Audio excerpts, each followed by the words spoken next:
तो आप सभी को नमस्ते प्रणाम। मैं आपका अपना ठाकुर प्रखर सिंह और रात के 10 बज चुके हैं और कहानी का जो सिलसिला है बदस्तूर जारी है।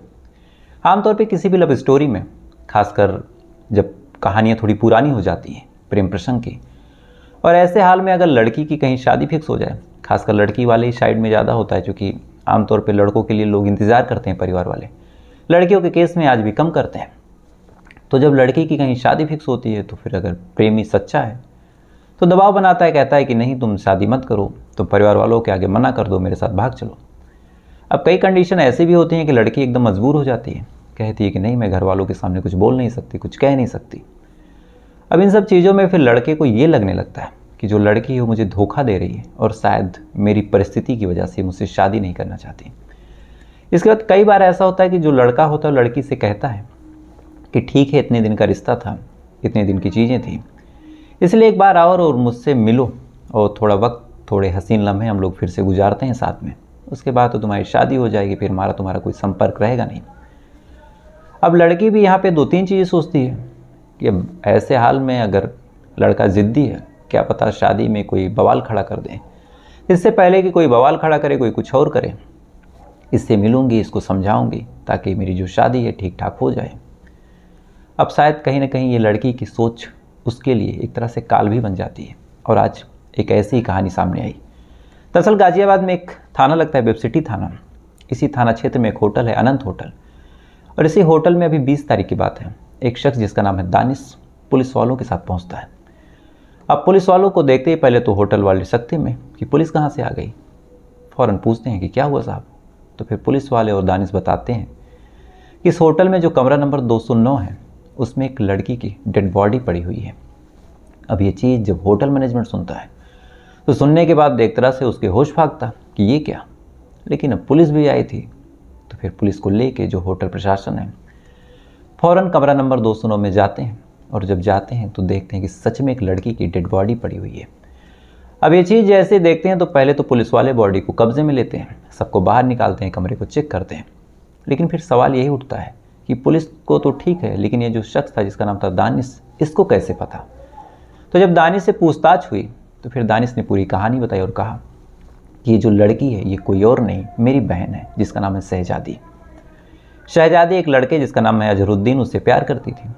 प्यार दोनों के बीच इस कदर था कि दोनों ने कुछ वक्त एक दूसरे के साथ भी गुजारा।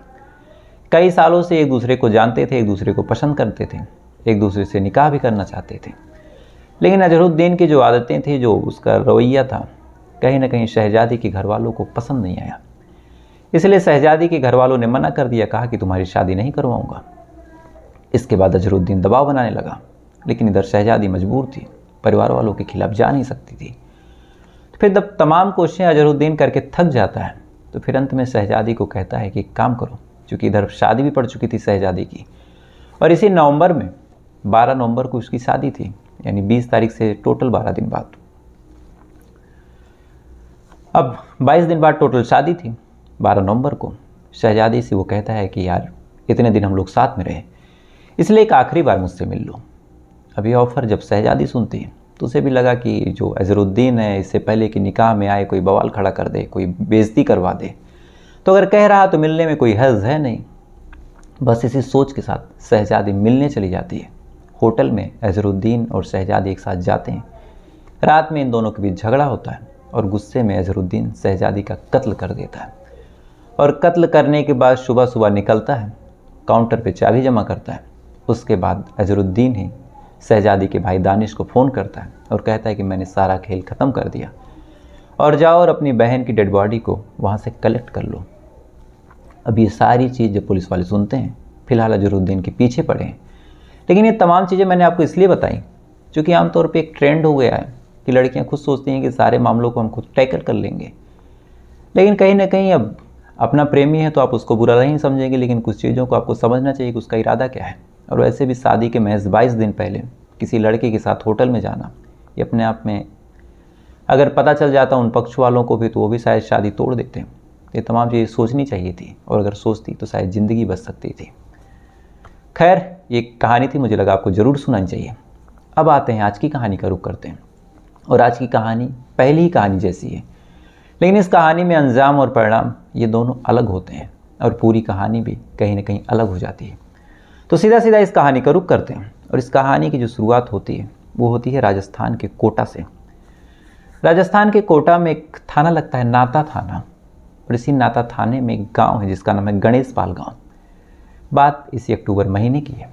इसी गणेशपाल गांव में एक शख्स जिसका नाम है सोनू सैनी, उसके पास अलग अलग कमरे थे, तो उसने अपने कमरे को एक शख्स को किराए पे दिया था। ये लोग 15 दिन पहले आए थे। आने के बाद उन्होंने कहा कि वो शादी करके घर से भाग के आए हैं, तो मुझे किराए पे कमरा चाहिए। अब जब सोनू सैनी था, उसने जो लड़का था उसकी आईडी वगैरह ले ली, उससे पूछा कि तुम कहाँ के हो। तो फिर उस लड़के ने बताया कि मेरा नाम नरेश है और मैं यहीं कोटे में एक जगह है रामगंज मंडी, इसी रामगंज मंडी का रहने वाला हूँ। घर वाले नाराज़ हैं, बीवी को लेके कहीं जा नहीं सकता, इसीलिए इसको लेके यहाँ आ गया। अब सोनू सैनी जब ये बात सुनने के बाद उन्हें लगा चलो ठीक है, रह लो, थोड़े बहुत पैसे भी मिल जाएंगे। उसके बाद उन्होंने किराए पे कमरा दे दिया। अब कमरा दे दिया, उसके बाद वो दोनों लोग रहने लगे। धीरे धीरे वक्त गुजरा, लगभग हफ्ते 10 दिन गुजर गए। लेकिन इसी बीच हफ्ते 10 दिन गुजरने के बाद एक चीज़ और हुई। शुरुआत में तो जो शख्स आया था, जो नरेश था, उसके साथ जो उसकी पार्टनर थी, ये दोनों लोग अक्सर घर के बाहर निकलते, आसपास के लोग उन्हें देखते, पूछते भी कि आप कौन है, कहाँ से आए। लेकिन हफ्ते 10 दिन गुजरने के बाद एक और चीज़ हुई कि जो शख्स था नरेश और जो उसकी पार्टनर थी, अचानक से ये दो दिखना बंद हो गए। यानी कब निकल रहे हैं, कब कहाँ जा रहे हैं, किसी को कुछ खबर नहीं। इधर दरवाजे में भी देखते देखते कुंडी लग गई। अब सबको यही लगा कि ये लोग कहीं चले गए हैं। बहरहाल सोनू सैनी से क्या मतलब, ताला बंद नहीं था, तो उन्हें लगा हो सकता आ जाएं या फिर किसी के कमरे में अभी क्यों जाएं। ये तमाम चीज़ सोचते रहे। 2-3 दिन और गुजर गए। लेकिन जैसे 2-3 दिन गुजरे, एक अजीब सी चीज़ हुई। दरअसल जिस कमरे में ये लोग रह रहे थे, नरेश और उसकी पार्टनर, उस कमरे से अजीब सी बदबू फैल रही थी। अब अजीब सी बदबू फैलना, साथ ही कुछ लोग जो जानकार थे उन्हें पता था कि 2 लोग यहाँ पे रह रहे थे, वो भी दिखाई नहीं दे रहे। तो आजकल के टाइम के हिसाब से आजकल जो न्यूज़ वगैरह लोग देखते हैं, उन्हें फ़ौरन डाउट हो जाता है कि ऐसे में कुछ गड़बड़ हो सकता है। इसलिए इन्होंने फ़ौरन पुलिस को इत्तला किया कि ऐसे 2 लोग रह रहे थे, दोनों लोग दिखाई नहीं दे रहे और कमरे से बदबू आ रही है। अब पुलिस भी जब ये बात सुनती है, सुनने के बाद उसे भी टेंशन हुई। वो भी भागी भागी पहुंची। पहुंचने के बाद इधर सोनू सैनी, बाकी आसपास के लोग, सारे लोग इकट्ठा, घर के दरवाजे को तोड़ा गया। तोड़ने के बाद जब अंदर दाखिल होते हैं तो अंदर क्या देखते हैं कि एक शख्स, उसकी डेड बॉडी पड़ी हुई है और बॉडी पूरी तरह सड़ रही है और ऐसी सड़ चुकी है कि बॉडी में कीड़े पड़ चुके हैं। फ़ौरन ये चीज़ देखने के बाद पुलिस वाले उस बॉडी के आसपास सबको हटाते हैं, बॉडी के आसपास चेक करते हैं। चेक करने के बाद जो प्राइमरी देखने में मिला यही था कि बॉडी के सर पे, यानी जो शख्स था उसके सर पे किसी ने बुरी तरीके से वार किया और सर कुचलने की वजह से ही इस शख्स की मौत हुई। अब फ़ौरन पुलिस वालों ने घर के मालिक से पूछा कि ये कौन है। मालिक ने बताया कि ये नरेश है, यहीं बगल में एक रामगंज मंडी है, वहीं का रहने वाला। पुलिस को लगा चलो ठीक है, कम से कम मरने वाले की शिनाख्त हो गई। उसके बाद फिर पुलिस वालों ने पूछा कि आप इसका बैकग्राउंड बताओ, क्यों आया था। तो इस पे आसपास के लोगों ने और सोनू सैनी ने बताया कि एक लड़की के साथ आया था, लड़की इसकी पार्टनर थी, घर वालों से नाराज़गी थी इसलिए यहाँ पे लोग रह रहे थे। अब पुलिस वालों ने कहा कि लड़की कहाँ की थी। अब ये सवाल जब पूछा तो चाहे आसपास के लोग हों चाहे सोनू, सारे लोग अब सर झुका के खड़े, क्योंकि इन लोगों ने नरेश के बारे में तो बढ़िया तफ्तीश की, लेकिन लड़की कौन है, कहाँ की, इसके बारे में कोई जानकारी ही नहीं थी। तो अब क्या करें। अब पुलिस वाले भी इस लापरवाही पे एक तरह से परेशान की, कैसे लोग हैं। लेकिन ये भी था कि गांव का मामला और गांव में कौन दोनों लोगों का आधार कार्ड लेता है। बहरहाल पुलिस वालों ने बॉडी को कब्जे में लिया, पोस्टमार्टम के लिए भेजा। साथ ही अब जांच पड़ताल शुरू कि एक की डेड बॉडी मिली, दूसरी पार्टनर गायब। तो यहाँ पे 2 ही चीज़ हो सकती हैं, या तो जो पार्टनर है वही हत्यारी हो, लेकिन अब लड़की थी तो डाउट भी कम हुआ, या फिर ऐसा हो सकता है कि किसी ने हत्या की हो और पार्टनर को अपहरण करके कहीं ले गया हो। होने को दोनों चीज़ हो सकती थी, लेकिन अब दोनों चीज़ का पता तभी चले जब पार्टनर की कोई डिटेल मिले, या फिर वो लड़की कौन थी इसके बारे में कोई एड्रेस, नाम, कुछ भी पता चले, तो फिर बात आगे बढ़े। बहरहाल पुलिस वाले जब जांच पड़ताल करते हैं, आसपास के लोगों से जब कहीं कोई मदद मिली नहीं, तो फिर पुलिस वालों ने एक चीज़ की। पुलिस वालों ने आसपास के बस स्टैंड पे, आसपास के रेलवे स्टेशन पे और आसपास के ऐसे चौराहे जहाँ कैमरे लगे थे, उन तमाम कैमरों को खंगालना शुरू किया। साथ ही उन तमाम इलाकों में अलग अलग लोगों से पूछताछ शुरू की। तो जब अलग अलग लोगों से पूछताछ शुरू की तो किसी ने तो कोई ऐसा जवाब दिया नहीं, लेकिन जब कैमरे खंगालने शुरू किए, साथ ही सोनू सैनी को बैठाया कि आप पहचान करो, तो कुछ कैमरे ऐसे थे जहाँ पे ये लड़की जाती हुई दिखाई देती है।